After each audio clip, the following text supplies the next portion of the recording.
Avec une première mesure symbolique, le tracé du périphérique reprend le même parcours que les fortifications datant de 1840.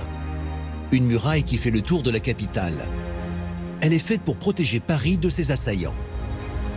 Un rempart qui est aussi entouré d'une zone désertique sur tout son parcours.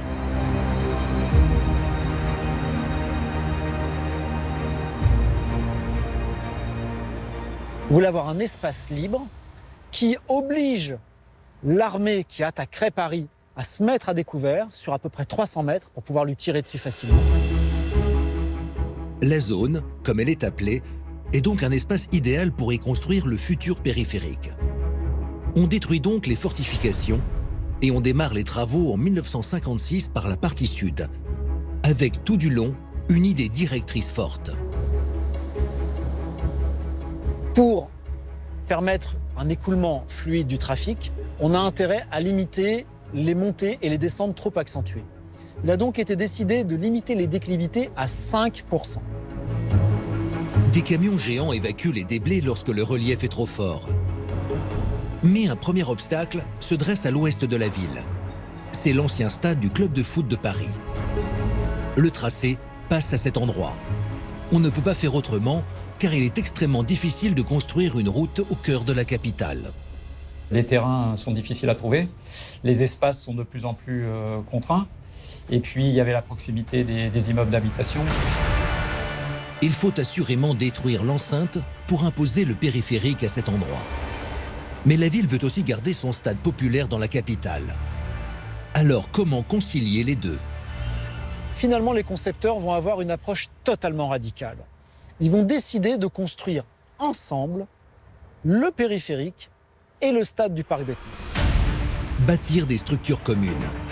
Voilà l'idée révolutionnaire en 1972.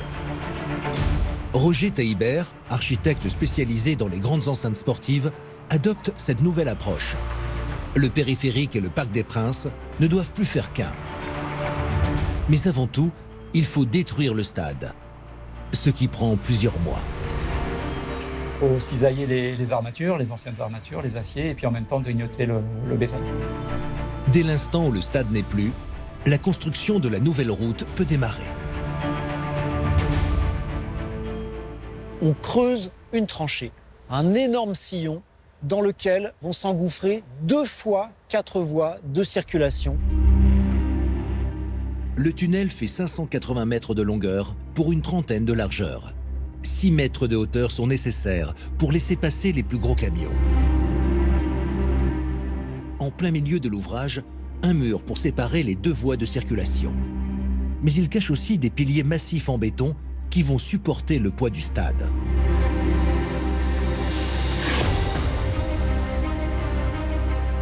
Les appuis des tribunes et des arches du Parc des Princes reposent en partie sur des piliers qui traversent le tunnel du Parc des Princes.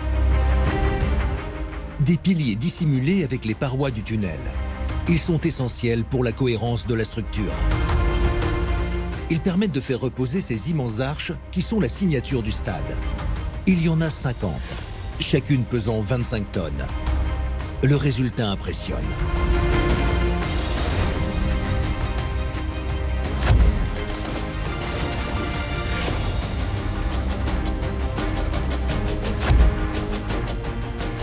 C'est une véritable cathédrale de béton qui va voir le jour. L'ensemble de l'ouvrage fait un poids colossal de près de 80 000 tonnes. 4 années sont nécessaires pour construire le stade et le tunnel du périphérique en dessous. De 1968 à 1972, les travaux sont spectaculaires. Tout comme lorsqu'on est au volant de sa voiture avant de pénétrer dans l'ouvrage. On a l'impression de passer effectivement à travers le sous-sol du stade. Le pari est remporté par les ingénieurs et l'architecte Roger Taillibert.